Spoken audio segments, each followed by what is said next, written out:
right. What is going on, everybody? Welcome back to another episode of the Serious Angler Podcast, powered by our friends over at X2 Power Batteries. After a unintentional week hiatus, we are back with the captain, Mr. Andy Full, and as always, I'm your host, Bailey Eichbrett. Andy, we set out with actual plans to have episodes last week, but I was traveling for work, and it became way more hectic than I had originally had planned for. Imagine that work trips being non-hectic, right? Like, Yeah, I don't think that exists. But nonetheless, it was like one where like, yeah, we'll be fine. We'll get shows in this week, and we had plans to do them. And I'm like, damn, this is running late. Can't exactly leave this right now.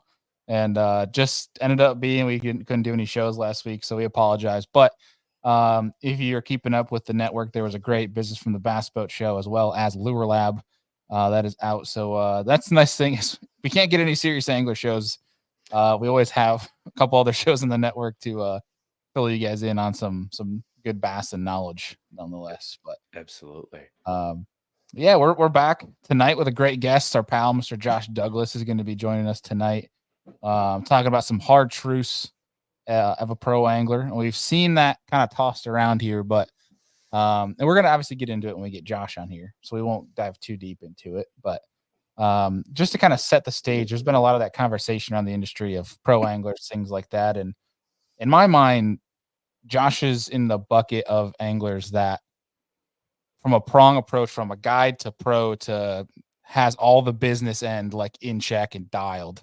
Like you see, I think there's very few guys that do them all and do them all well, in my opinion. Josh is one of those. Yeah. And we're going to obviously dive into how balancing all that and things like that. But thought Josh would be a great person to talk about it. Also get to catch up with him because he's a good pal. Obviously we love him talking smallmouth with him. He's a hockey guy. So it always creates for some fun conversation. But nonetheless, Andy, for folks, before we get Josh on here, download us real quick on what this past week's Lure Lab show was all about. Oh, yeah. So what did we go into here on the Lure Lab? I apologize. I am all over the place. Yeah, we talked about the Rapala Crush City cleanup craw and kind of the versatility of the new bait that came to market. And I think there's going to be a lot of functions and techniques and baits that you can thread it on or fish it standalone. It's a really good episode. Dove into a couple colors and baits that you can add it on to or fish alone, and it's probably going to catch a lot of fish. And the best part about it is how durable it is, in my opinion. And there's going to be a lot of action with a highly durable bait. Is something you don't really ever see. So yeah, it looks good. Interesting. Okay. Outside of being a Last Tech, yeah, I like it. So it's like as close as you can get to a Last Tech without being a Last Tech kind of deal. It's not stretchy though, like at all. It's just durable. Like it's a tougher plastic, but it still has enough action to it. Because a lot of times when you stiffen a plastic, it dulls out the action of the bait. Yeah. So and it has a lot of movement throughout the entire bait. I think it's gonna be a good one. Heck yeah, man. Yeah. Well, obviously, guys, all the links to other shows are down below as always. But one thing to quick mention too is the new Blackfish rain suits are on the website now. I don't know. I haven't checked Omnia yet to see if they're there, but if they're on Blackfish site, then they very quickly will be on Omnia as well. So yeah, and of course, as we mentioned, if you're looking to get some of the Blackfish stuff that we always talk about, that they're all on Omnia. So you can use our Omnia Fishing discount code and save you guys some money on Blackfish as well. But nonetheless, check those out. Last week was hectic, as I said. We had had a work trip out to Wisconsin, so I got to go see all my work folk and some people I don't get to see all that often. So it was nice little trip. Unfortunately, we couldn't get shows out, but maybe it was good because Andy and I might have went at it after the post Bills Eagles game. If we had a Tuesday night live last week, it would have been fine. No, that was 2 weeks ago. We already talked about it. I'm pretty sure. Was it? Yeah, because Bills had a bye week. Oh yeah, that last weekend we got manhandled by 49ers, and then we got manhandled by the Cow. My DMs were flooded when people have been learning that I'm an Eagles fan. I had a bunch of Cowboys fans in my DMs on Sunday night. Oh no! Like, dude, I'm talking like 1, 2 in the morning, all the way up to like all throughout, like, even today. Like, I had people in my signed up DMs for talking it. stuff. You signed up Yeah, I for mean, it. in all fairness, it was just like fun banter. So I'll give him that. It was good. You got to take the licks if you're going to give it out, and I sure definitely give it out when we win. So it made for some fun conversation. But dude, it's crazy. Not to get too deep into this, but I don't know if you've seen the recent AFC picture, but like 8 teams are 7-6. Yeah, it's wild. And then Dude, Miami it's lost crazy. It's last gonna be a night to fun the race. lousy Titans. So, like, what the heck? Yeah, everybody's losing, I guess. But either way, we'll save some of the football talk for the end of the show because Let I them think all we're keep really gonna do losing, it. and I want the Bills to keep winning so we can make it into the dance. That's all I care about. It's So, making for an like exciting end of the year. team bias aside, as a sport fan, Yeah. it is awesome right now because you don't know what the heck's gonna happen. It's one of the best years I remember in a long time watching the NFL. Yeah. Just for pure, no one knows who is going to beat who week in, week out. It's interesting. But Facts. nonetheless, let's get our pal on here, Mr. Josh Douglas. What's going on, man? Dudes, what's going on? Welcome. Thank you for having me again.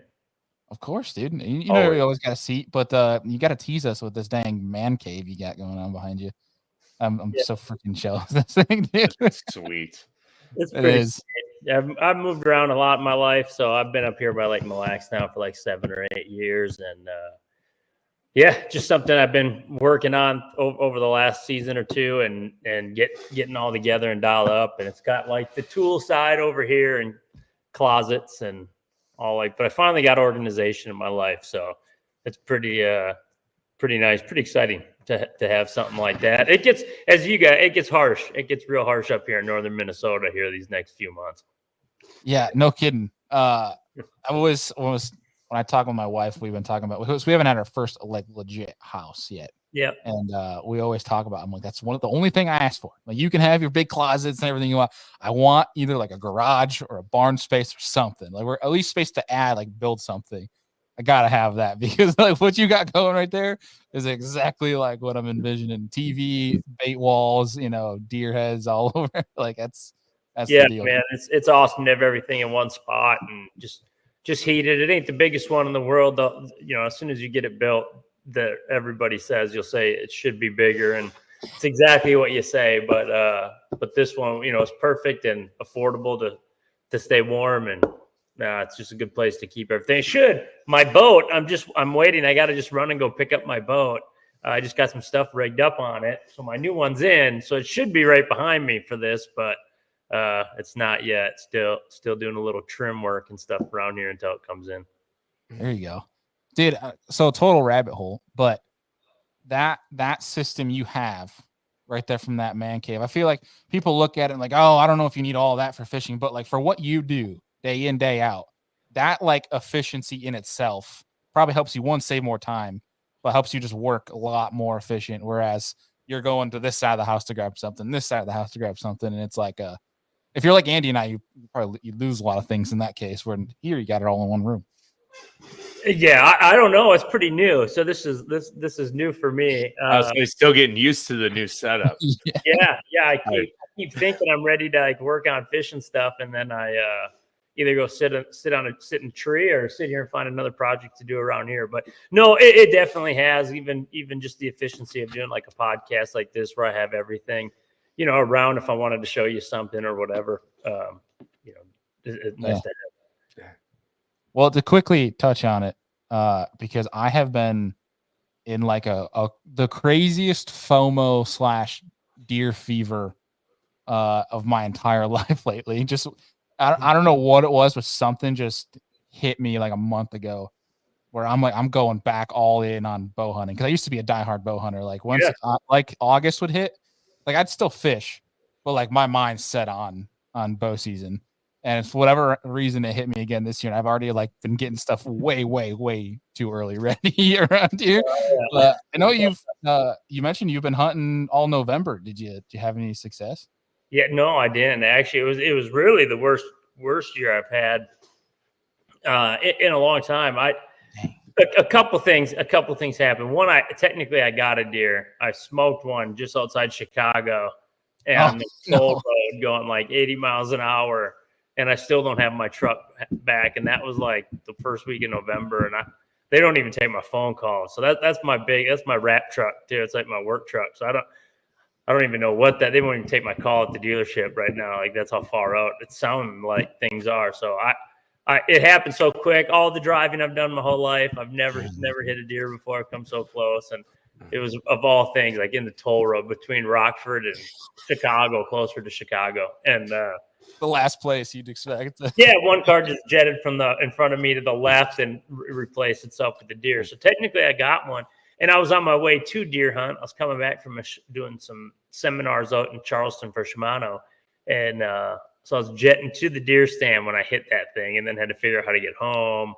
We're out there with the damn Sawzall trying to cut the bumper off of my tire on the road, and a little old doe does some serious damage. I tell you what, it's pretty. Yeah, especially at 80. Yeah, it's pretty nuts. So, but no, then I went down and switched trucks, took my wife's truck down and sat there. I saw a few. I got a new muzzle loader this year, so I knew I was going to be putting in some time during the muzzle loading season, and so I kind of did pass on anything that I had the opportunity to shoot right away, which I usually do. I'm pretty like I don't know. I would shoot a doe under right circumstances. I just never do it right away in hopes that a bigger buck or something like that will come into the property. And so anyway, saw a lot. And then muzzle loading season came, and I literally didn't see anything during the day. It was some of the more boring sits I've ever had before. So, oh, dang. Yeah, so it's just one of those. I think the deer right away on the first day of opener is probably a good sign that I got. So I'll pitch this question out to you, but also anybody in the comments that is a angler and hunter. What in your opinion is the worst to go through? Either a day on the water where you don't catch crap, or sitting in the stand when you don't see anything? Which is worse? They're both the same. Both pretty terrible, both of them. I mean, I feel like I would still take the day of not catching anything, because at least you're doing something. Whereas, like, you're not seeing anything when you're in the woods. If you're not seeing anything, you're probably taking a nap. Yeah, maybe I'd probably say fishing. Just hunting, I'm kind of used to sitting there for a long time, not getting nothing. So when it happens with fishing, it would particularly irk me, I think. I think Andy might have a good point too, because if you're not seeing anything, you're probably just snacking and napping. It's probably a nice life, actually. Yeah, exactly. Yeah. Relaxation. No, I hear you with the bow. I got a bow a couple years ago. It's something I'd really like to take real serious, but I'm usually guiding all the way up until the gun season. So it's like I miss all of that. And all that time I'm out fishing all that time. So I really can't get too serious into putting in the time to bow hunt right now. So maybe one day, but I got no problem looking at them through a loophole and whacking them from 200 yards away. I'm all right with it. Whatever. Yeah, take them out, you can get them. That's right. Yeah. Something I heard through new guy that's actually working with us at Gunpowder. For folks who know, that's my full-time gig. Ben Anderson, he's a college angler out in Minnesota. He was saying that the hunting in northern Minnesota, not to go on a whole hunting kick here, guys, but I promise we'll get to fishing. But just something I thought was really interesting was northern Minnesota, the hunting is suffering because there's so many more wolves now. Yeah, we got a lot of wolves. Even here at Mille Lacs, I mean, I've seen more wolves up here than I've seen coyotes since I've lived here, and I mean, for rightfully reason, wolves don't really let coyotes hang around. You get down towards the city, or even just half hour south of the lake, and it's going to be all coyote territory. But up here, you run into packs of wolves. I can hear them at night howling. I can't touch on it too much. I only because we've always had them in Minnesota. I think Minnesota's the only state outside of Alaska that never lost its population of wolves. They do protect the heck out of them here. I like having them. At the same time, probably everything needs to be managed to some degree, especially or look at it, or at least have the opportunity to be able to manage it if it indeed is hurting certain areas, like what Ben was was saying, which it is. It's no doubt about it. And even the moose, they're trying to get the moose to make a comeback in Minnesota, which would be really nice. But it's going to be kind of hard. But at the same time, wolves eat a lot of beavers. They eat they actually kill themselves more than anybody hurts them. That's just how they are in territory. They kind of check themselves. But definitely, we got a lot of them up here, and they're protected. You go just across the border where Gussie's at, and they're not protected. That's right. He used to guide for him, right? Yeah, he did. Yeah, he did back in the day. That'd be wild. Yeah, I always knew that guy. He was a cat guy, and you can tell he's a cat guy. So, he's like, screw them wolves. Yeah, no doubt about it. No doubt. Let a lynx come around though, and he'll probably give it a can of tuna or something. Yeah, he'll make it a pet. But I mean, it's hurting like any. That's a whole big old there's a lot of politics behind the wolf and a lot of feelings and stuff like that. So it definitely, where Austin Felix hunts, I know he's posted videos of wolves and stuff coming through up there. And if you're seeing them, that usually means there's quite a bit of them, because that's an animal that doesn't let you, see it very often. That's nuts. Michael Bradley here says he has an old Minnesota Moose jersey. Well, what is that? Minnesota Moose. That would be. That's not hockey, is it? Wasn't it? Was it old? No. I don't know. I don't even know the reference. I don't even know Minnesota Moose. It's like an AHL team, or is it hockey? God, I think that goes back a ways. I don't think the Moose played. It says hockey. What is it? It's I think it's yeah, it was an American professional ice hockey team out of St. Paul. Yeah, it was the International Hockey League. Yeah, okay, cool. Yep, that's pretty wild. That'd be pretty it was AHL. That's freaking sick. Yeah. Dude, you got to show people, if you can, that the hoodie you're wearing right now, because they'll think that's way cooler than Minnesota Moose. It's the bronze backs. That's I donate some tackle to a hockey team that's also a fishing team, little youngsters. So, and they're called the bronze backs. Actually, their dad, who I believe is their coach as well. We were in the same Bass Federation when we first started back in the day and stuff like that. So I donated a bunch of stuff. The next thing you know, I had a hoodie, and I thought it was pretty cool. CCM too, it's like the hoodie's legit. sweet. It's legit hockey threads as it gets. Yeah, no kidding. I still think that's the coolest freaking damn team ever. That needs to be pushed up to the NHL immediately. Oh yeah, I think New York should probably rename their teams. Or the Red Wings should be the Bronzebacks or something. No, that would something. That'd be a cool hockey. It'd be a cool team name. Yeah, screw the Sabres, Andy. It's the Buffalo Bronzebacks. I mean, it'd be fitting for Buffalo. So I wouldn't say no. Saber. What is a saber? Like a saber-toothed tiger? Yeah, it's like, that's the dilemma, right? Like, it's a sword, but the mascot is a saber-toothed tiger, but it's a buffalo is the emblem. Like, yeah, right. It's everything. Like, you ever see like those meme videos? It's like, hey, how'd you come up with this name? It's like, we're gonna be the buffaloes, but our logo is gonna be a saber. And it's like, what? Throw it all away. Bronze back. Yeah, there you go. Oh, that's your Buffalo education for you. Or nothing makes sense. But man, let's start getting into the conversation of the show, and that is, regarding, like, there's been a lot of conversation around the industry of what it means to be a pro. Is it actually hard? The truth behind it, and like I was saying in the intro, there's very few guys that can have like a multi-prong approach and do each thing well. Like, you have your business / social media side, you have the actual pro tournament side, and then you have the guiding side, and being able to balance that is like, it's nuts. And I think that's something that you fall into a very, very small percentage that can function and do it well. And I wanted to hit on that in regards to how you did it so successfully. And I know you have we see more and more of it nowadays, of like, you and Bree and Hunter and Felicia, like some guys that have a family business, if you want to call it that. Sure. Yep. But how was it for you, being on the elites? And it's a dang hard thing. Like, even somebody like yourself, and it shows the talent and skill level and dedication it takes to be on there.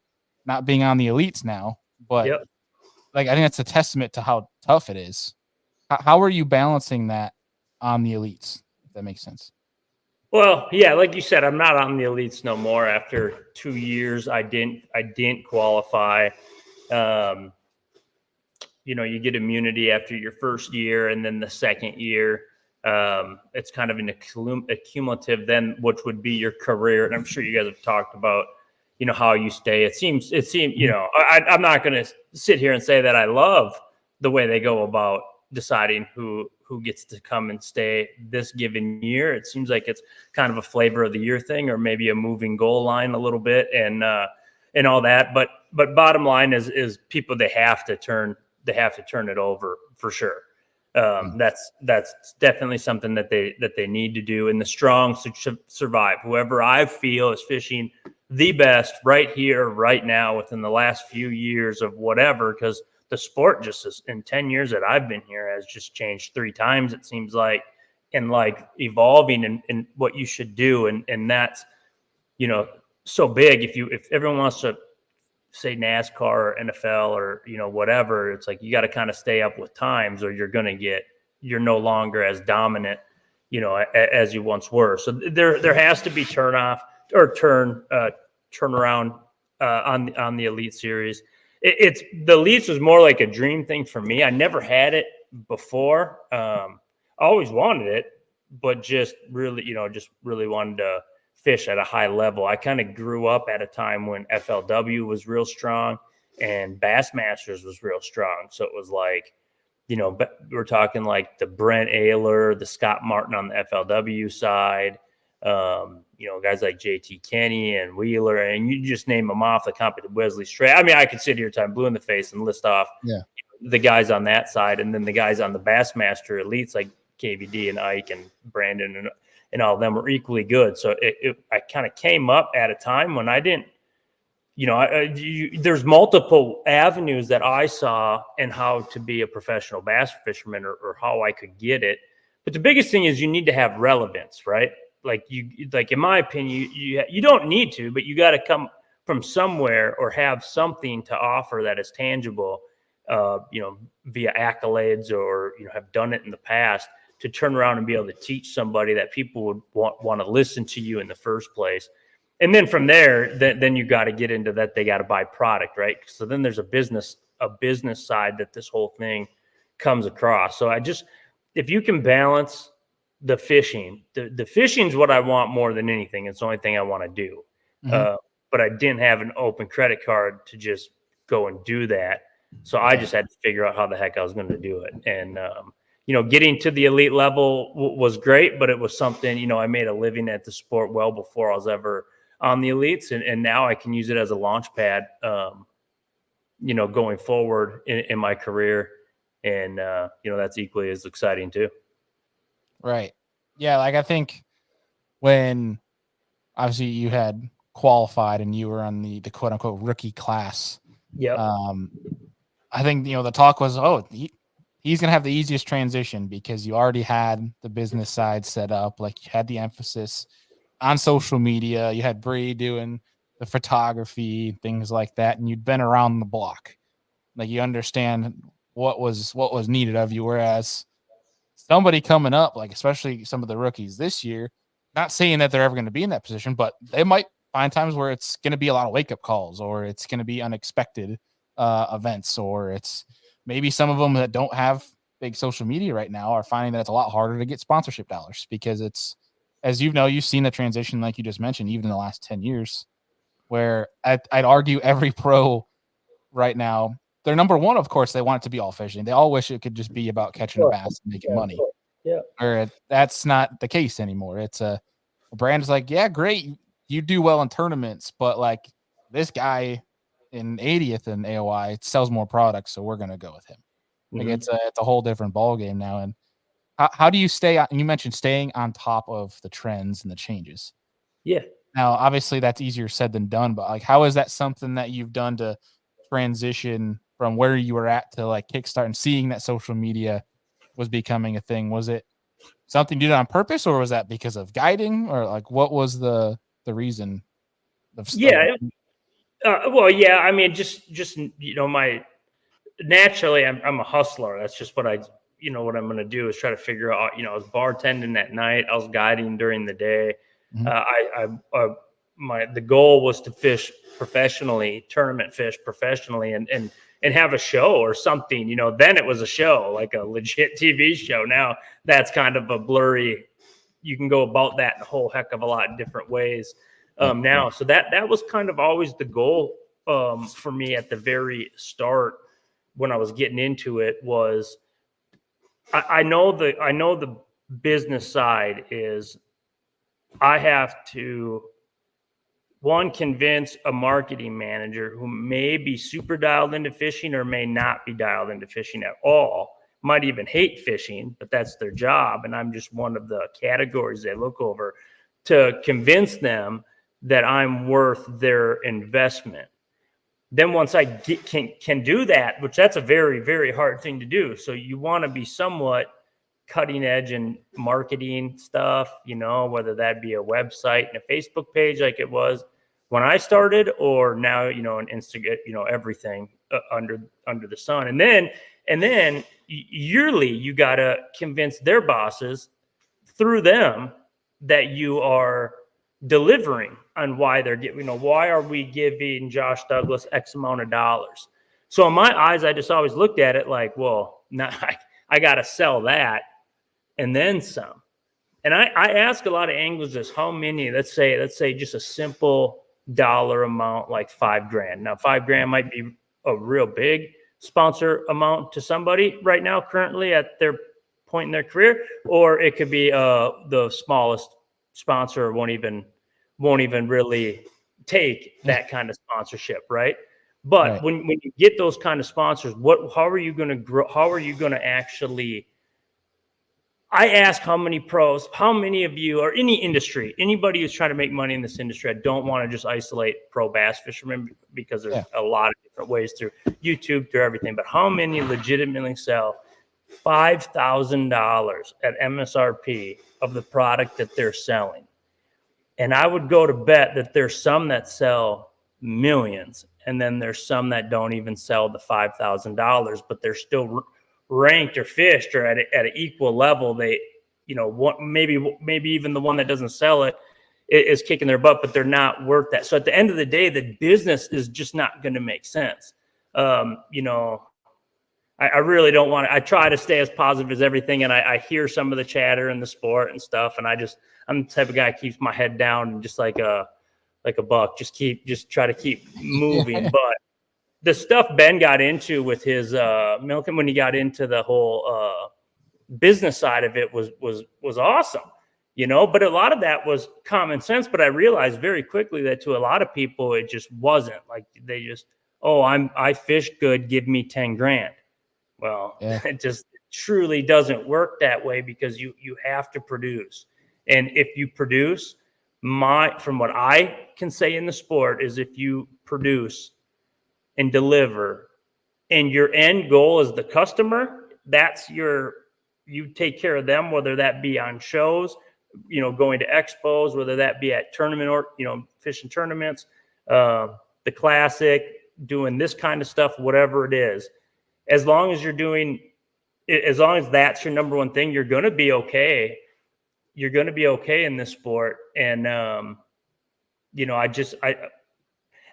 you got to do it all. But at the end of the day, I just think that back in the 90s and stuff, they could hide who you were, like you can't do that no more. They could make you act like you have a personality, and just because you're a catching number, you had it in, or you knew somebody. And I'm not taking nothing away from nobody, but that's just how it was. You had a camera crew would fly out, and a photography crew would fly out, and your 7 pros would fly in, and it's a big, big thing. Well, now companies need more than just a weekend worth of content to compete, because we all know we need to post a day.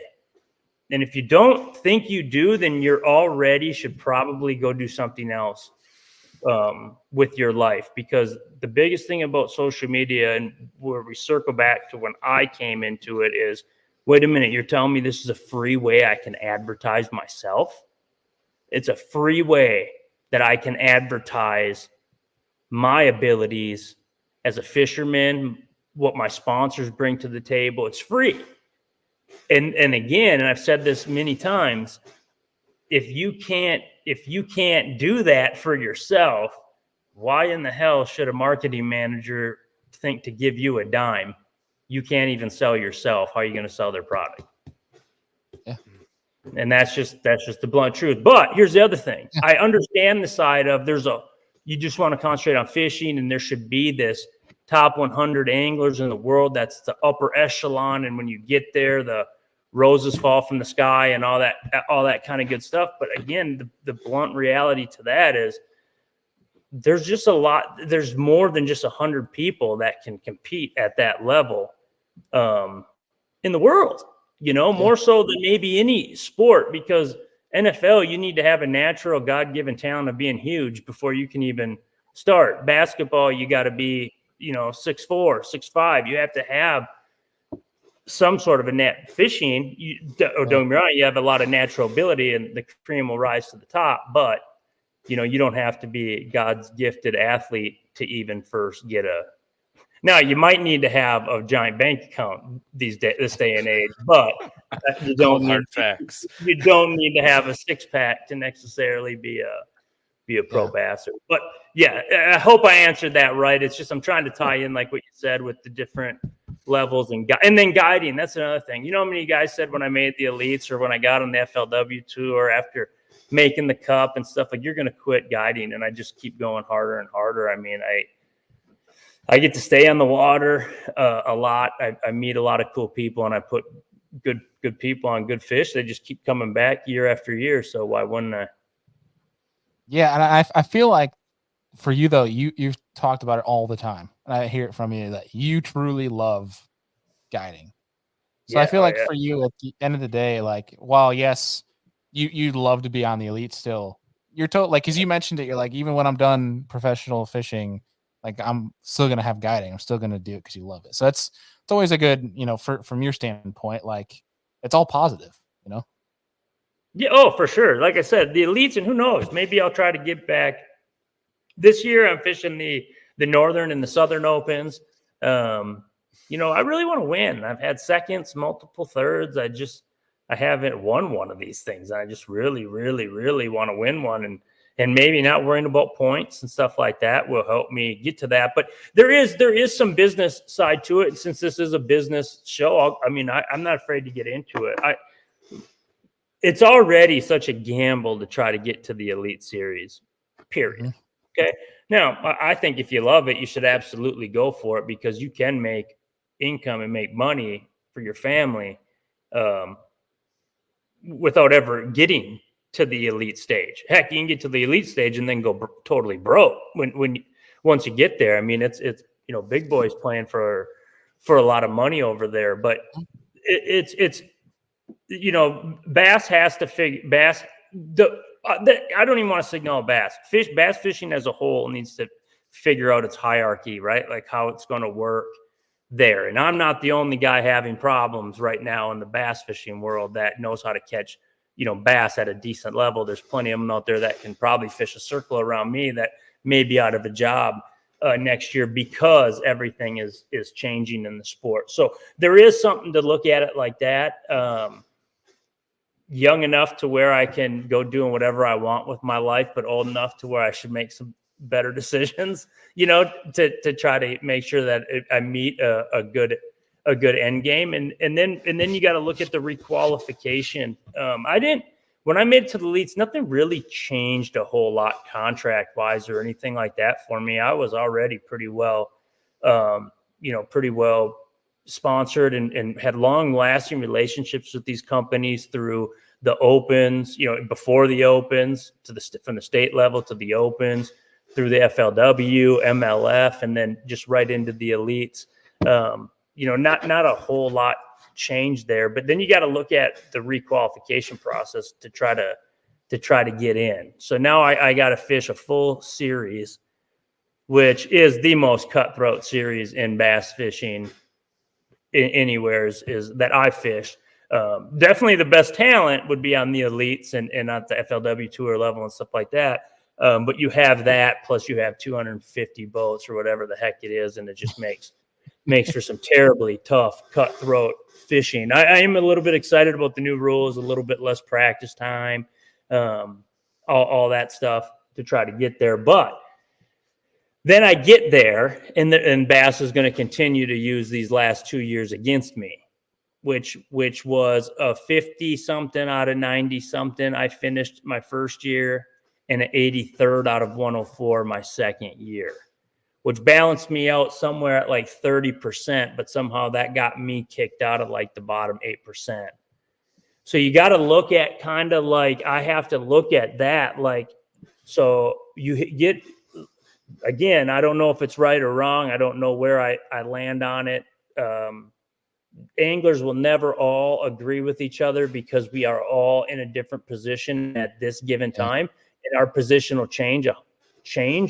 You know, you always got one guy on the verge of getting kicked off. You got one guy winning the AOY. You got classic stuff. You got one guy that's been here and put in 30 years on this, 20 years, whatever, 15 years on this circuit. I've been here longer, you know, and then Bass lets you drop for every 5 years. You get a drop year. So that's something I'm not going to get for 3 years. Yeah, it's like the sorry to interject, but it's like the we'll put the comparison of Mahomes throwing a fit finally because a call didn't go his way, where it has been for years now, where it's like on the other end, like if you're going to be trying to position to stay on the elites, where a guy that with the current method would be on the elites, he's obviously going to boust for that. You know what I mean? Where it's 100%. whatever position you're in, you're going to fight for that. Where if like it's hard to ask a guy on, especially when you have your career or you want to stay, whatever. Like it's hard to ask somebody to step back and look at it big picture and be subjective and be like, yeah, I guess with this, even though like they're going to be out when you change it like that, it's hard to ask somebody to do that. You know what I mean? We want to go, okay, and step back and be able to get a calculator and do fast math and see what helps us and what doesn't help us, and then turn around, and that's the thing. And so I realized that going in. My biggest thing is the elites was a dream come true. I competed. I never had that top 10. That's what I needed. I needed a top 10 to stay on the elites, and never did. And honestly, if you don't get a top 10 after 2 years and don't make the classic, then you probably shouldn't be there anyway. Though if the mathematics were there, I'd always want that chance. You know what I'm saying? Like I would happily take the chance to go back and fish, and you just never know when your next tournament is your next day is going to be your big day on the water. So for me, it's just, I knew what the rules were when I signed up. I knew what it was at the start of the year when they changed the top 70 deal. And I knew if I got outside of that top 70, then it was going to put me in a pretty vulnerable spot. And I chose the wrong year to fall outside that top 70. So at the end, that falls on me. And the best thing about it is, if you complain, you're going to come off bitter, right? Which is never it. And then why in the heck would you want to tarnish, seriously, the best 2 years of everything I've chased? Why would I want to tarnish that going down instead I'm just going to use it as a launch pad. And there's not a lot of people that can say they've been there, that have competed at that level, that held their own. And when your biggest goal is to do well for your sponsors, more importantly, push good content to my fan base that has helped me get to where I got today, it seems to be a pretty clear path for me of which direction. And then we'll see. I gotta win one, dude. I gotta win one. So we'll see if this newfound approach gives me and Bree more time to do stuff with our sponsors, get inside those Shield stores a heck of a lot more, bring out good content, because there's no doubt about it. That's where the future is, whether you want it or not. But I can tell you this, as a Bass pro and as a Bass fan, I want as much content as you got. I mean, whatever's out there, whether I choose to watch it all, is on me. Yeah, I think there's a lot of crap out there that I don't watch, drama, but what industry doesn't have that. But if you got a new humanity, where is there not drama? Right. But at the same time, if you got a new knot better than an FG or something, I'm going to be tuning in. I'm the first guy to tune in, as fast as I can, because fishing's just what I love. And like, honestly, if you're sick of me now, you're only going to get sick of me worse. Cause now I just got to work. You know, it was hard work keeping up with them dudes on the Elite Series. Boy, they don't mess around. I promise you that. And that's one thing I think people don't look at or don't see enough, obviously, because I think most guys don't show this, or at least don't talk about it per se, is when at that level, obviously you have the tournament side, you have the practice for the tournaments, you have the social media and the business, you know, the media trips that you get invited on, like you're talking about speaking for Shimano conferences, things like that, or seminars. But like outside of that, it is a time on the water and trying to keep up with this arms race that is the skill level of anglers, as you mentioned earlier, rapidly increasing. Yeah. It's like it is each year. It seems like anglers are coming up with something completely new, or they're thinking about it differently. It's strategy. It's not just who can skip the best under a dock. It's completely different now. Where it's to your point, like it's hard to keep up when, especially when you have so many business things going on. That's where that can kind of get in the way. Like I know you could talk about it. Andy can talk about it. Like when you guide for so long and so many days, that can, well, yes, it's time on the water, but it also can get in the way of getting in to go experiment and trying something different, advancing as an angler. I think you can speak to that, right? Me, yeah. For sure. Yeah. This was the first year I actually saw it. Was always the exact opposite. Was a mega advocate for being a guide because it was more. I fished way more instinctual in the past than I would now. Now I want almost like dead nuts clarification. You know what I mean? Like I want to see, or like I want confirmation all the time of what I'm looking at through the technology, and I'm more dependent on the technology now. I think more than ever. But at the same time, this year I did see with the guiding, I thought it was helping because, a lot of times I sit up on the front of the boat and I have each of my clients on each of my hip, and I'm moving the sonar around and I'm looking at stuff. And if that's the way we're fishing that day, or as we're creeping up around waypoints and good drop offs and stuff, and we're kind of scanning and looking, I was pointing to them, but what I wasn't doing was making the cast. And one thing I saw, like at Champlain, man, like I can in a million years would have thought I was going to leave Champlain with like an 84th place finish, or no, I finished second to last. I broke down, but I would have still, even if I made it back that first day, I'd have finished like 80th, something like that in the standings. And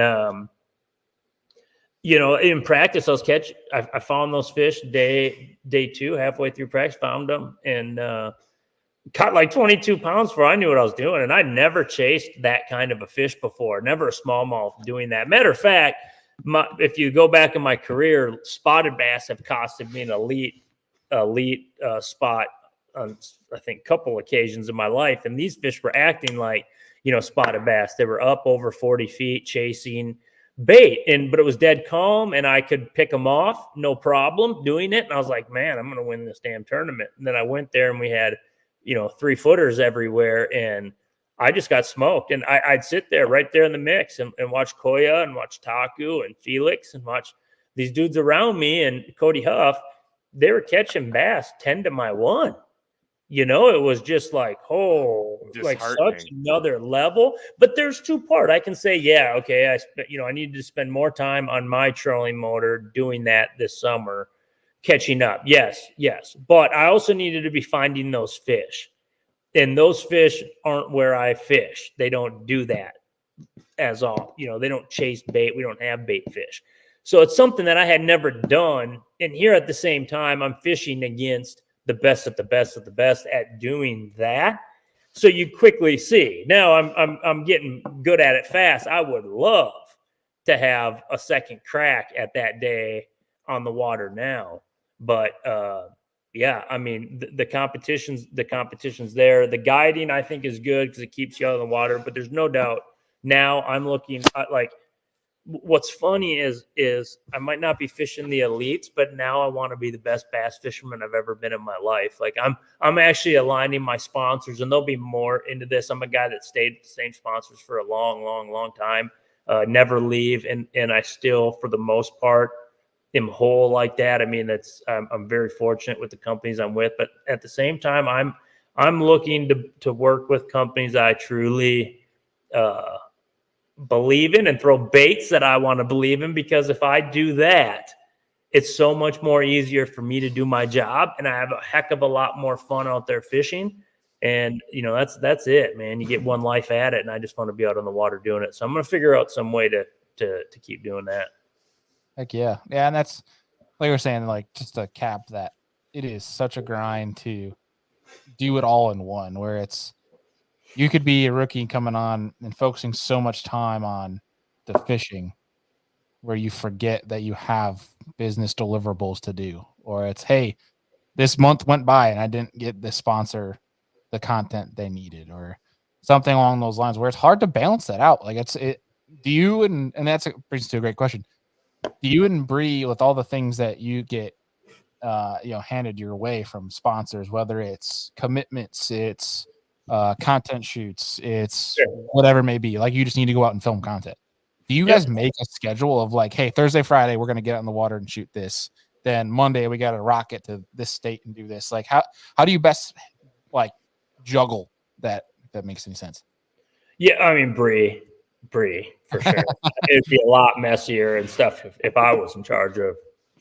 We're actually polar opposite. She's very organized, very much so a planner. I'm very ADD, very last minute, but like it works for me. But we found a way to work for both of us really well. And so she keeps us definitely in line, like where we got to be, when we got to be there. Deliverables are always a big one. She'll, making sure that we are meeting our deliverables with these companies and that we work with. And again, the biggest company of them all is Josh Douglas Fishing. So making sure we're meeting our demand of doing what we want to be doing, and then delivering for the companies that we represent, we work for. So she's big into all that. Matter of fact, I see it being a lot cleaner now. I'm still, like I said, still fishing a lot of tournaments. I even got a big one on Mille Lacs this year for the first time that I get to fish, a Classic Bass Champions Tour tournament that's going to be out there. I've never been able to, a real big format with like all the best fishermen from Minnesota and stuff get to be at it. And it's actually an open. We're usually got to fish the whole tour, but they have one that's an open. So kind of some fun stuff there. But I think Bree will get the opportunity now to kind of really develop a schedule and go around, travel, shoot content. I want to get by some lakes that are right next to big shield stores throughout the country, so that it's relative content for the not only the employees there, but more so even for the customers and stuff in that area, so they can get to know me, and I can get in some of those areas and try to teach them how to utilize today's tactics and do all that. So I see Bree now. Bree definitely, I think, is feeling a little pressure now. We always had the last 2 years you had the Elite Series, right? And I would say, when it came to content, being brutally honest, the last 2 years was our slowest 2 years. Just it was just a lot, pre-practice, just try a lot of these lakes. I didn't know, you look at a lake like Lake Ontario, first time I got to fish that lake was last year. Well, yeah, that we got to go into the lake. I fished that MLF tournament that was out of Messina, but that's basically another fishery at that point. Yeah. And a lot of the people I fish with have been there so many more times than me, and it's such a huge body of water. You got so much looking to do, and the weather can dictate. And so just to compete at that level, you just better be giving it your best foot forward while you're there, because one day it will come to an end, whether it's 2 years or 20 years, it will. But then again, it's bass fishing, man. You never know. 2 years and I could be back. I don't know. You just never really know, I guess, at the end of the day. Yeah, but at least in your case, though, like when you're saying that, you're set up. There's a comfort blanket to a point with you, like in regards to, you've shown your sponsors, your partners, that they need you. And that obviously you've created a relationship that, like if you do make it, it's not like a 20-year-old rookie now where it's like I have to go basically introduce myself to all these people and hope that they'll help me next year. Where at least like when you find yourself in that position because of the work you put in the balance, that you'll be good. You know what I'm saying? Like you at least have that going with it, going into that. Like if you were you could only hope. That's the biggest goal you can with any relationship really you got in your life at any level of business. You want people to feel like you put your best foot forward for them and they count on you, to represent them, represent them always. Yeah, for sure. And again, I'm able to do more of this type of stuff. I found since I've been off the elites that I'm talking to a heck of a lot more anglers and stuff that were either competition before, so you didn't feel like you could talk to them. What electronics are you running? How are you running them? What am I missing here? What does your brand have that my brand doesn't? What is this? What is that? And just stuff that over the last few years, you've been doing a lot less. And I started even seeing myself starting to where you rely on your skill set that got you there. And that I think that's also the death of an angler too over time. Is you get stuck in that, and then you're building your brand, so you get more and more stuck in it, and you can't evolve with the sport. Pretty soon we're going to be flipping grass again because we've chased every open water fish down, and they're just like hiding in the weeds. They're like, no more. It's got to come full circle here at some point. You know what I mean? But it's a total side. I said, but boy, it sure seems hard to get to flip in the weeds and get a bite anymore. It's like I just go up there. Can you imagine a world where all the smallmouth just live shallow and like 8 foot or less all year round, and how much fun that would be if they didn't just go deep? Largemouth out in 40 and smallies catching punching now. Yeah, it'll never surprise me. And of course, I knew that smallmouth did like what they were doing at Champlain, but without the technology, you can't hardly see them. And whenever you do actually pick up a blimp high in the water column, it's like the only one that your deucer happened to catch. So you're like catfish, gar.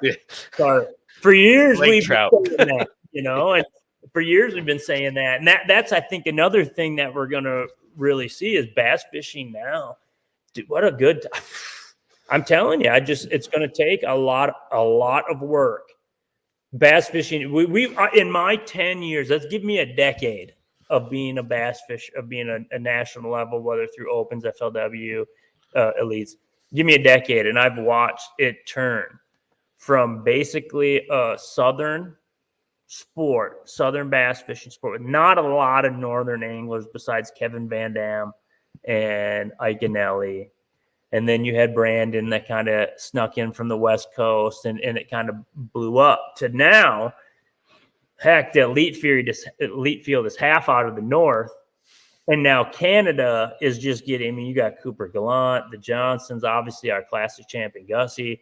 What you're seeing so good, and now you got international players like Jochimson, 2 classics in a row. You got freaking the ones that really are kind of scary in the future. Your Koyas and your Takus and Masayuki, and just the fishing, it's turning international. So now all of a sudden you went from, Tennessee, Alabama, Florida, Kentucky, Texas, Oklahoma has always been, in that mix to the whole country and Canada. And now they're coming from all across the globe. The sport's so accessible, man. I just see it changing. And that's what I'm saying. Like, I don't know. I didn't think the smallmouth were doing that. You know what I mean? I didn't think it was like that. Like you just cast around, you see nothing. 5 minutes later, you see 10 big giant 5-pound smallies out in no man's land. But what's awesome is, heck, I can remember running past Fujita at a couple tournaments where it was a pretty clear shallow bite, Lake Murray. And the dude's in the middle of a drain. It's like not even a drain, like a drain's kind of cool. You're like, yeah, just middle of nowhere. Drains, like that kind of sounds badass. No, he's like in the muddy, gross stuff. And you're just like, and it's just like whatever, I'm running by, I'm thinking in my head, like that dude's lost. And then I get back in and he's holding up 7-pounders and stuff. And I'm just like, Uh-oh. Like, damn it. Like, what did I miss? That was fiercely wrong, or I'm not even looking for the bass that dude's catching and taking my butt doing. So I think it's going to be pretty fun seeing, but I think we're definitely going to see a lot of change coming in the sport, even at the angler level over the next 5 years because of the the arms race, like you're saying. I just want to say that, like, I'm sitting out there in those big waves, and my I'm pretty good for sonar, dude. I'm pretty good at it. I utilize it a lot. But I was always, looking at stationary objects and then attacking the fish that utilize those stationary objects. So stationary objects meaning rock piles, boulders, grass patches, ledges, stump fields, whatever the hell it is. So now you got a fish that's moving, and you got bait fish that's moving, and you're trying to find your bait, and you got the elements of the wave. So, like I said, I thought I was pretty damn good at. Trust me, I am better than 99% of the public at doing it. The fish, I just feel like I probably am. But like they were like dropping Tom Brady casts without ever even looking up in the waves, and they're just like not like I'm trying to like. Yep.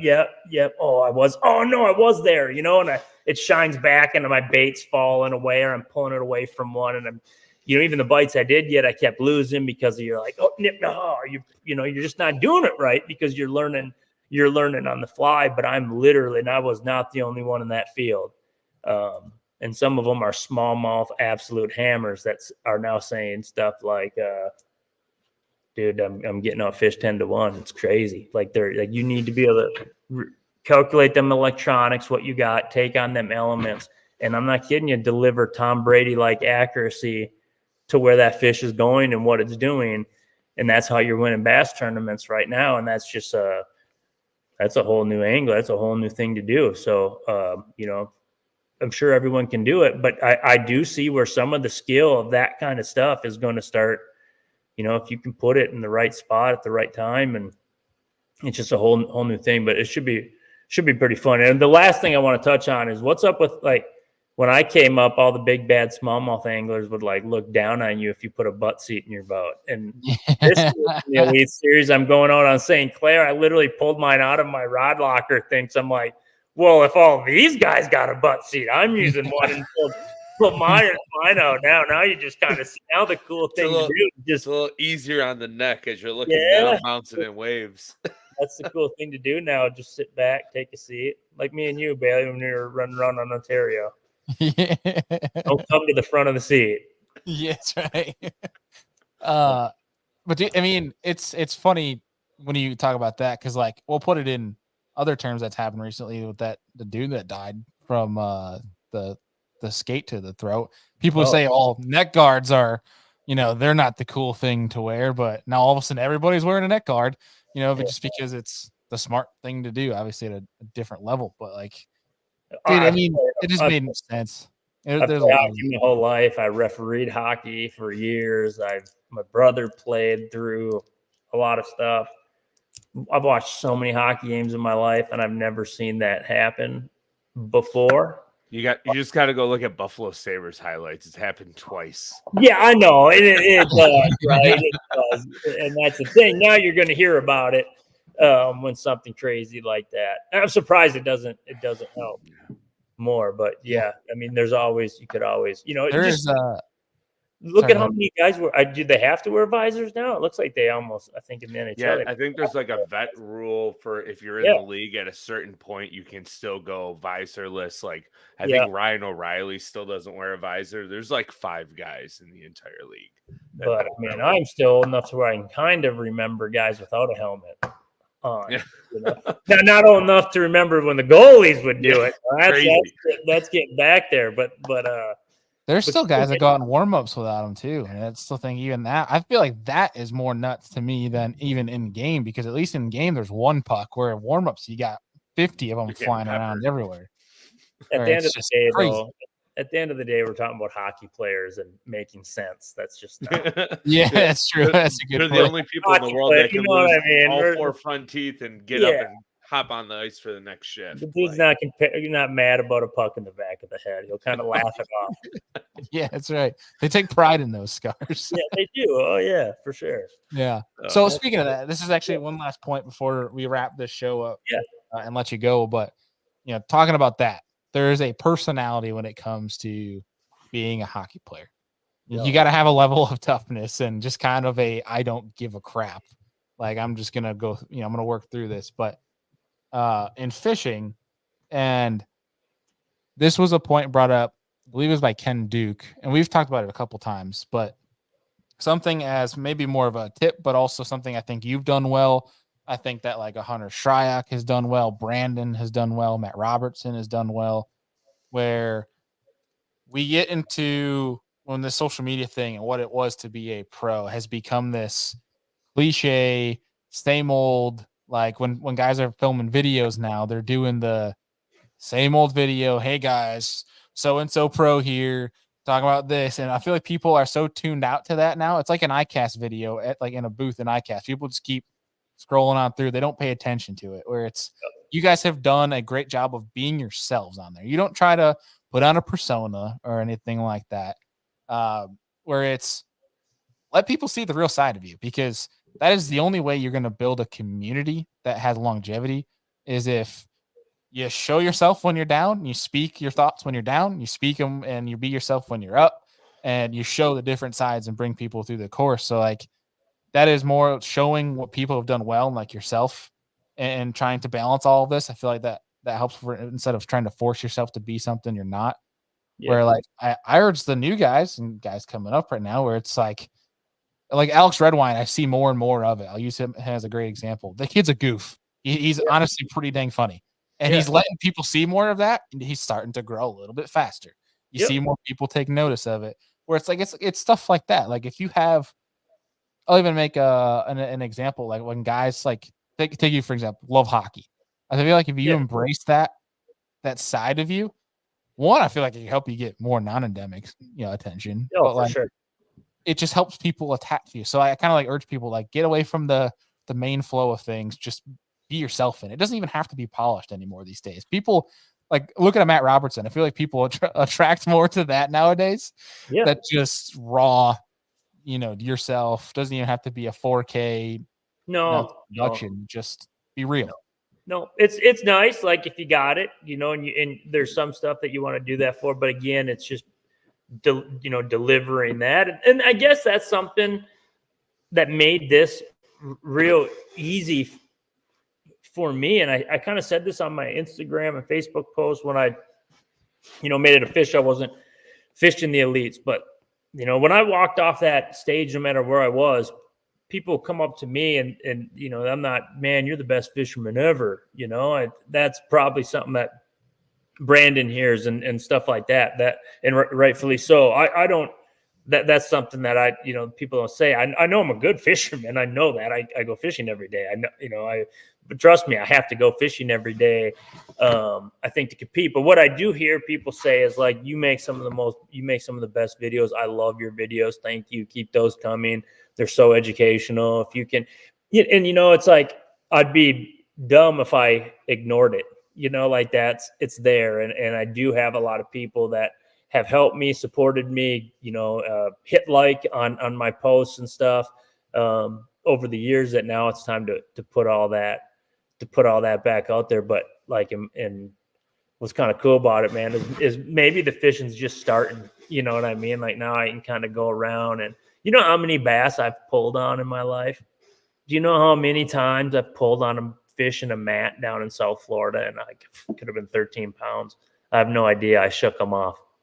You know what I mean? Like you worked for so long. Just hit them, buddy. You don't know. Well, you don't know because you're practicing for a damn tournament, because you're so worried about points, and you're so worried about, like I need a bite to be there, that how many times I've probably had that's for saying that I'm good enough to be around them like that and all the time, but still half the battle's getting them in once they bite. You know what I'm saying? So how many times in my life, like I don't want to do that crap no more. I'm going to stick them. I'm going to stick them hard and not worry about the points and all that. And honestly, in the last 5 years, the sport's changed so much that in 2-3 years, I could probably just jump right back in like I said, I'm not quitting. I'm still fishing. Hell, when I fished the pro circuit in the FL, that was 6 tournaments. So, but at the same time, I mean, who knows? The sport's changing. We'll see what comes of it. But I can tell you this: I need to get out there with my forward sonar and my forward sonars and get better and better and better. And that's where we're going with it. So, are you running the whole 5 Koya setup? No, not that much. But that's the thing. I don't need to do that no more. That's the thing about it now. I don't have to go. I'm going to go and try to win down in Okeechobee. If I need 5 transducers down in Okeechobee, then I'm quitting. Then I'm actually going to quit the sport because how the hell am I going to look at a customer and say, "Yep, as soon as you buy a $100,000 bass boat and slap another $100,000 on electronics, call me and I'll teach you how to catch a bass." Hey, if it comes to that point, I will towel at that point, buddy. Yeah. If it ever comes to that, I will move to Minnesota and we will coach the Minnesota Bronzebacks. That's will be our retirement plan. They're like, I've never fly fished a day in my life, but a fly rod and some waders on a stream somewhere and sound pretty dang good after. Hey, this guy has been doing it. When I started steelhead fishing like 12 years ago, I had a fly rod and I actually caught a lot of bass on it. It's an absolute riot. You know, and I guide not just for smallmouth and largemouth, but in the fall through winter and early spring, I guide for steelhead. And I'm like, screw it, this year I'm getting a fly rod. And I'll tell you what, it is enjoyable. Like to go out and you're like, I know I'm not going to catch much today, but I can listen to the creek battle. Like it's like the face just made it awesome. He's like, when you get one on a fly rod, though, it's got to be like with my marabou, my long marabou light rod, just like I got you. I got you. Yeah. Exactly. You're like, oh, I did it. I can't believe I did it. Yeah. That's freaking awesome. Yeah. Boys, I really appreciate you guys know I'm a big fan of the show. All that. Since I see X2 powered by, let me just say 10-year warranty on all them lithium batteries. They're priced right. Bluetooth capable, all that kind of stuff. I'm telling you, with like, you can't, if your goal is tournament fishing, then you got to get in on the arms race. You have to start learning, unless you know something I don't. You have to start learning something, these electronics, and I just can't reiterate, since I see X2 backs this. I know that they do, to show up at a Batteries Plus and get literally the best batteries out there is it's not like something it's like must. And nobody loves spending money on batteries. It's like spending money on tungsten, right? Nobody loves to buy tungsten. Like the best feeling in the world with X2 batteries is knowing after like the 85th day on the water in the row, it's going to work at the end of the 86th day for all 10 hours. Like I'll tell you, no, 100%. I'll tell you what the best feeling of an X2 battery is how much lighter those lithiums are over the AGMs that I used to have to house all the dang time. That's for sure. Let's talk. I mean, the kayak world, the lithium batteries just got to be taking it. I mean, that has to be. It's been the deal for probably 4 or 5 years now. But it's like, if anybody doesn't have a lithium, that's kind of like, whoa, weird. I mean, just to have this much competition, we're starting to see a little bit lower prices, and at a time that everyone could use a little bit of a break on that stuff. So. It'll be interesting to see how that goes. I mean, that's a whole show in itself that obviously would love to get Sean in, but that whole lithium arms race, I think there's so many brands popping up. Give it a couple more years and you're going to see half those because a bunch of them are just going to die off. Honestly, it kind of I didn't mean to say it like tungsten, but remember tungsten was a couple brands, then all of a sudden, wham, it's 3, 4, 5 pages on the websites and stuff, but still it's not all good, right? Because some stuff's got impurities on the inside, and just because they can make it. But them X2 batteries, I just, the one thing that I do want to say is man, it is a humbling feeling. There's no doubt about it. You want to go out, everyone wants to go out on top, win a big tournament, and then retire from the Elite Series. But that's just not the reality to so many. But talking about my sponsors like X2 and Phoenix Boats and all that, man, my equipment was flawless the whole way through. They carried me right through a dream, and now we'll just keep rolling. That's right, man. Yeah, I'll add to that too.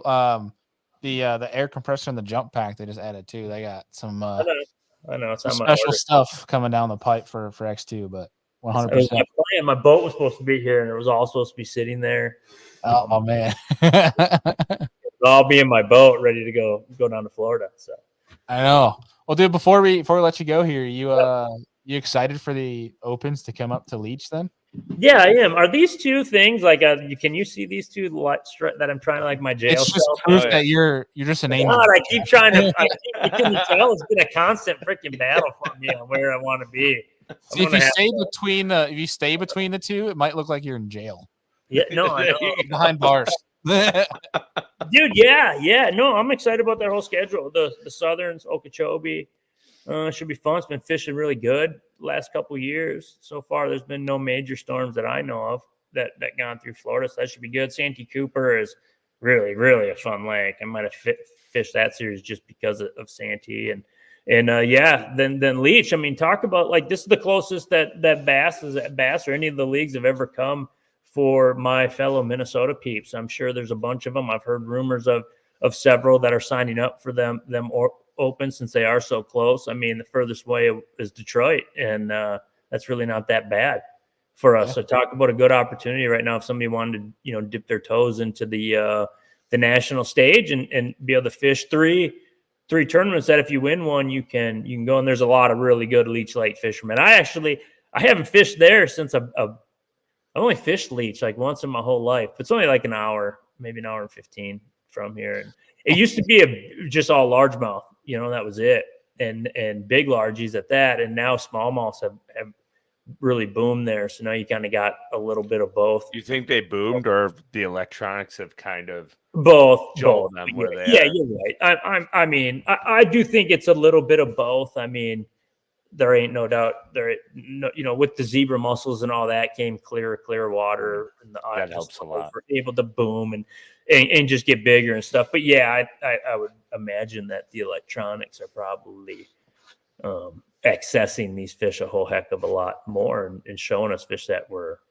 I know I want to every lake that I've ever been to. I kind of want to like go. That's my biggest goal now. It's kind of hitting. I'm kind of starting over. I feel like it's at a time in my career where I need to and just hit reset what I thought I knew at these lakes, my waypoints for how I caught them on Kentucky Lake back in 2018 might not be the deal no more because I just showed up at Champlain, a place that I've crawled around and know like the back of my, but you're just finding where those good rock spots. Now everybody fishes them and they can see what it looks like and they can see the fish there. So the fish just take extra pressure and, you gotta change it. But yeah, Leech, like, yeah, I think the electronics are part of it. And, but it should be a good one. I think it's going to surprise a lot of people. And hopefully we see, and then lacrosse. I mean, lacrosse is Minnesota on the other side. So it's not my most favorite place in the entire world to fish, but I'll go down there and give her hell. I got a little aluminum boat last year, so I'll be sneaking around pre-time down on the river and learning, where I can get around and all that. I've never been able to do that. I got a little War Eagle Express little aluminum boat I can tool around with for pre-practice. It ain't tournament legal. It doesn't have live balls or nothing, but I can sneak around some. That's pretty wicked. Mille Lacs will swallow me in it, so I can't. Yeah, unfortunately. Well, man, anything else that people can look out for on the horizon for you coming up in 2024 before we let you go? Yeah, no, definitely just follow me on my socials and YouTube, Josh Douglas Fishing. It's real content. That's my biggest thing is just real content. I don't have no reason to lie to you. I don't have no reason to hide it. And just bring what's real, how everyone wants to become a better fisherman that's following me at least wants to become a better fisherman. And I want to be one of them that you tune into to get that knowledge. So please follow me on YouTube, Instagram, Facebook, Josh Douglas Fishing. And guys, thank you for having me on. Yeah, man. Folks, you can get it real easy for the links to socials. They're right in the description for MP3 and YouTube. Just click right away. Highly encourage you to. As Josh said, and dude, always a pleasure. And hopefully with this year we can get back on the boat again because I think I want some revenge on that 1v1 from Ontario. Oh yeah. Look out the big one. That's all that really matters, man. All right, boys. Thank you. Appreciate it. See you, man. Talk to you. Well, that was Josh Douglas, one of the true good ones in the fishing industry. Always a riot. I'm biased because he's a hockey nut, and I enjoy talking to those guys like a Gussie as well. Guys that that kind of cross all into that, and always good chatting with him, man. It's the bummer, obviously, that he's not on the elites. It's got to be a frustrating thing, like he mentioned earlier, to be in that position and how Bass does the whole if you qualify, requalify. It's got to be so confusing. Like when he mentioned too that because he's been on the elites for 2 years, if he requalifies, they factor in his AOI from those previous 2 years, and I feel like I don't know, man. Again, I think that's a whole conversation for another show that I don't That's think is worth wild. getting Like, into right now. But just doesn't make sense. But again, we're just fans. You know, we're not the anglers trying to get in, or not the people behind the scenes making the rules. So it's all conjecture for us talking here. But maybe that's a business for the Bass Boat Show that they can get on for somebody somebody from Bass, something like that. But nonetheless, always love having Dougie here on the show, and looking forward to seeing him at some X2 functions this year. I would argue a guy like that, and this is no negative or insult to Josh, but like he mentioned, he didn't make any top 10s in those 2 years. That to him very and his surprising. very. I mean, he was on live, but what happens when you're not in that contention? You don't get on live, and I feel like when you're not on live, or say Bass or MLF, I feel like for him, honestly, while it kind of sucks getting kicked off the elites, I feel like he's more advantageous to his sponsors now than when he would be on the elites. This is all just more time he can invest into him. You know what I mean? Like more time for content, doing what he wants to do. I feel like you're more advantageous because unless you're a Polnick, a Carl, a Zaldane, somebody that is one has a great brand, obviously has a following like a Scott Martin as well, that is, also does decently well to get on live. Like they're obviously going to keep pushing their live people to be the people that have the bigger viewerships. You know what I mean? Because that's obviously, that's business, right? Creates more eyes. Where I think people that aren't in that bucket, they're more advantageous outside of if they have YouTube, things like that. Yeah. The value I mean, you can even take that to a whole brand level, which we're getting into business from the bass boat territory here, where I think the days of like the ad in a magazine that's just a logo of a brand type of deal, those days are long gone. I mean, maybe I'm just biased because this is me, but like when I see a brand in whether it's a magazine or just the same old commercial on a live or a football game or something, I don't ever buy anything from that. I don't know. I feel like I invest in people and personalities. If that makes any sense. Yeah. I know it's so important nowadays, especially depending on the stage of branding. But again, I'll save this, and maybe we'll do a whole business from the Bass Boat Show with Deacon and talk about it. Maybe get like some marketing folk from brands to come and see where they look at ROI, because we all know, and talking with Josh there, ROI is perceived in very different ways nowadays. Absolutely. There's some people stuck in traditional ways of thinking, which there's still some value to be had, but as anglers evolve, fishing evolves, and fishing business needs to evolve with it. Mm-hmm. So, but always good to talk to Josh. To wrap things up, Andy, we have some fun shows coming up for people. And I'm pulling up the calendar here. So next Wednesday, we're going to get Friday's show figured out. We have a potential guest lined up. Just need to confirm before we share with you guys. But next Wednesday, the 20th, we are going to have and we mentioned it recently on the shows, we're going to have a quote unquote not so serious show. We're going to get some friends from the show, have a decently longer podcast with you guys, and we'll talk fishing, of course, but it's not going to be, our straightforward educational as usual. It's going to be us kicking back, having a drink, cheers into the year, Christmas coming up, and we might even do some rankings amongst our best Christmas things like that, having some fun. We encourage you guys to come and join and be with us in that. We'll give away some serious angler gear, stuff like that for the new year. But then the remainder of the year, we have some pretty cool topics for shows coming up to get you guys engaged, and some pretty big plans behind the scenes for 2024. But Andy, Lure Lab, anything coming up for this weekend that people can look out for? There's an episode coming Saturday. I'm waiting for one guest to potentially get back to me for that episode on Saturday. Have a couple episodes lined up here, so just stay tuned, and hopefully we can get the one up that we would like to get up. If not, we have some backup plans. So stay tuned for that. On Friday night, I will announce what the episode will be Saturday morning at 6 a.m. Heck yeah.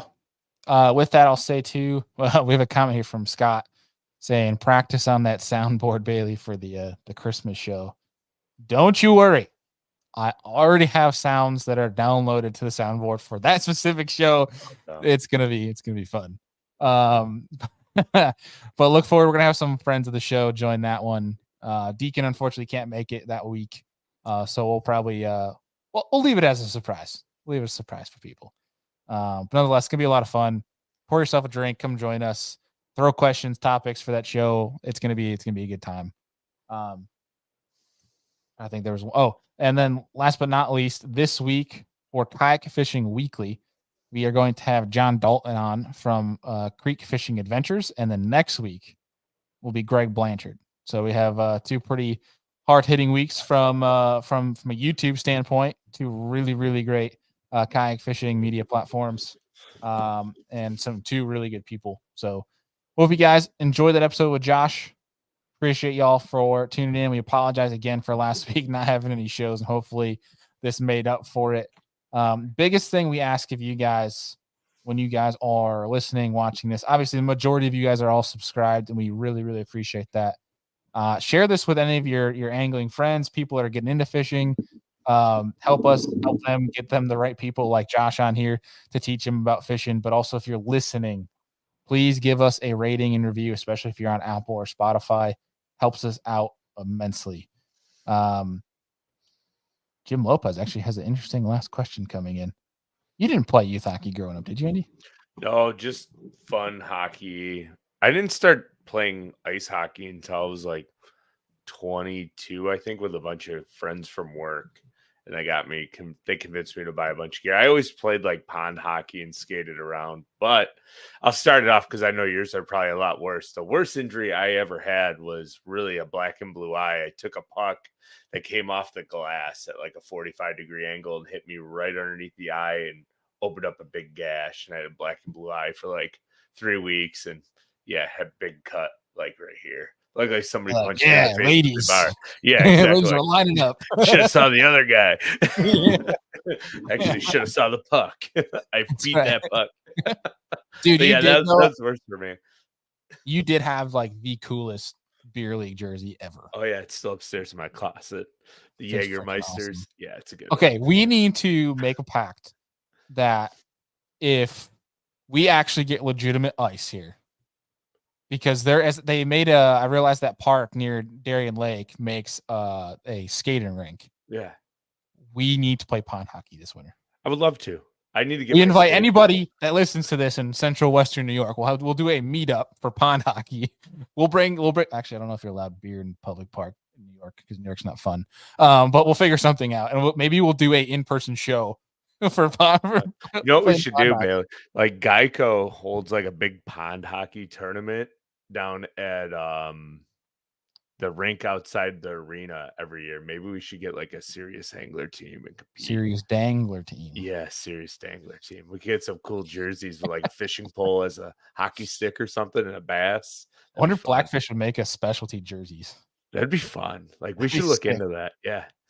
Wow. People are probably thinking these guys are freaking nuts. I love hockey.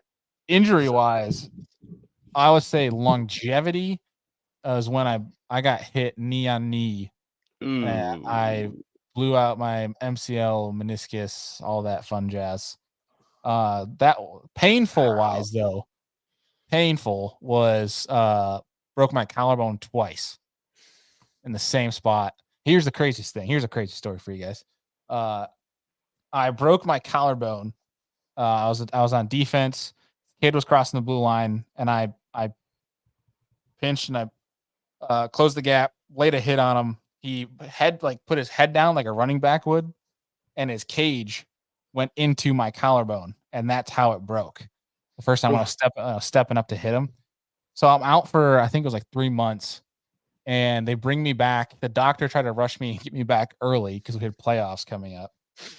And dude, yeah, that always works out. Well. Yeah, right. Yeah, they're like, well, collarbone's always going to be soft until you're 21 or whatever. Yeah. And cracked again. Well, they call it the clavicle, whatever. Yeah. But dude, I felt good the first game back. It was the second game, the same rink, the same ice, the same team, and I step up in the same spot, same exact spot in the ice. Step up, headbutt, same thing, break it again, all over. It was just like, wow. Yeah. Perfect explanation. Yes. Pick 69, it's hilarious. If anybody's not seen that movie, I think. What is better, the bubble or the cage? The fish bowl. The fish bubble. I don't. People make fun of it. I don't care. You can see better. I hate the cage. Oh, I hate the cage too. That's why I wear a half visor, and I wish I was smart enough to wear a fish bowl. Oh, dude, bubble. So I didn't have the full. I went to the full bubble my last year, but I had the visor with the half cage on the bottom. So like if puck wouldn't break, because I've seen too many of the full on bubbles break on the bottom because they're just strands of plastic. Yeah. Whereas you'd have the visor on top. I had the visor and then the metal cage on the bottom to protect my chin, so I could still see like it was a bubble, but I didn't have to deal with it was stronger. That was. I mean, I looked like a total turd, but like that was the way to Safety go. First. I saw way better too. You don't have the whole cage. And that wasn't fogging up because you could actually breathe out the cage. Oh, it's still fogged up. It's still fogged up. But yeah, dude, there's been a lot of them. I've been stepped on a couple times. That was fun. One was pretty deep in my wrist. I could go. We need to have a hockey show. We're just gonna make a hockey show, even if 5 people listen to it. I just love this. If it wasn't for fishing or hunting, dude, like hockey's it. Yeah, you know what I mean. Like that would be my life. But yeah, all right, Jim. Thank you for taking us down memory lane. Yeah. That was cool. These questions are great. Enjoyed. But folks, appreciate you all, and we will see you guys on Friday. Peace.